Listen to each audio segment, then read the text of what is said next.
The King's Weaver, Chapter 19. Tell him, Irava. I look down at my bare hands. Up at him. Women can't be court mages, or even weavers at all, can they? Would he even let me help him? Could I be any help at all, if he knew I was a woman? Valtaire groans, and thunks his head back against the stack of towels behind him.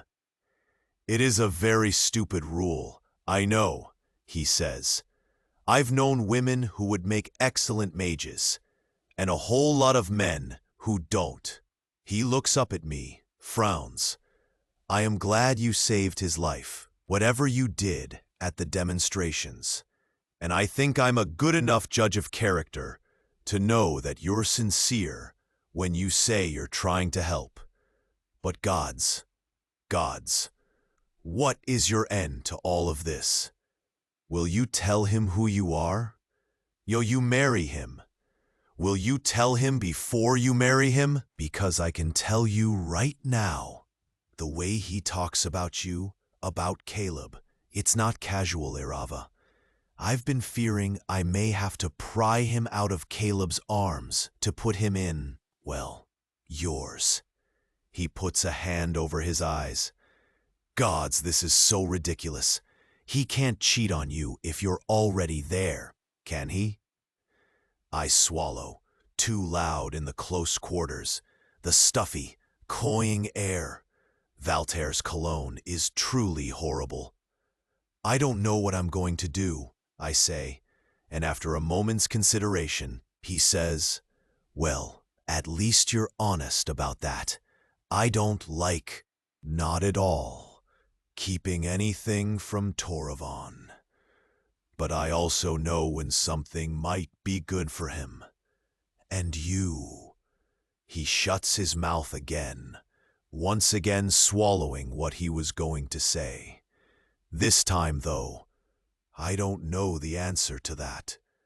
He shakes his head and stands up, then reaches a hand down to pull me up. You'd better do your illusion again, and if anyone sees us coming out, well, you are a very cute man. I can work with that. His lips quirk up, but it's not quite a smile. He watches me, tense, as I reweave my illusion. You won't tell him, I ask, in Caleb's deeper voice again. And I settle, my nerves calming as I'm back in this now familiar role. Here, in this court, it's something I know. He shakes his head, still watching me. No, I think this one is between you and him. But you aren't wrong to think he's unlikely to trust you after you've already lied to him.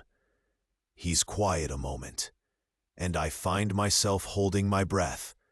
Valtaire might be a court rake, hardly the only one, but as the king's friend and advisor, the most visible. But he knows his power and place in the court. It's written in every casual line of his body. With the king as distraught as he is, as consumed with his investigation as he is, how much of the kingdom's direction lately is Toravan's idea and how much Valtaire's? For a moment, just a moment, I wonder if Toravan should trust his longtime friend. I want justice, too, he says. Toravan's father was my king, too. Heat washes over me at my suspicion, because Valtaire and Toravan grew up together. Valtaire had to have known the late king well, and the rage, the grief that flickers across his face is plain. Find who did this, he says. I want to know, and I want to keep Tor and Elsira safe.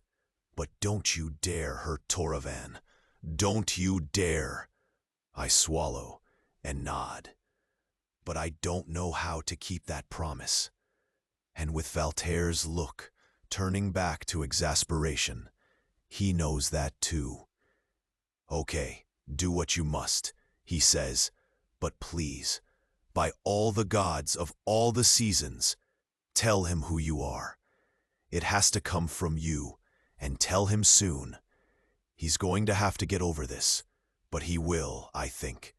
If he really, yes, I think he will. Gods help me for conspiring behind his back. You do know this is minor treason, lying to a king,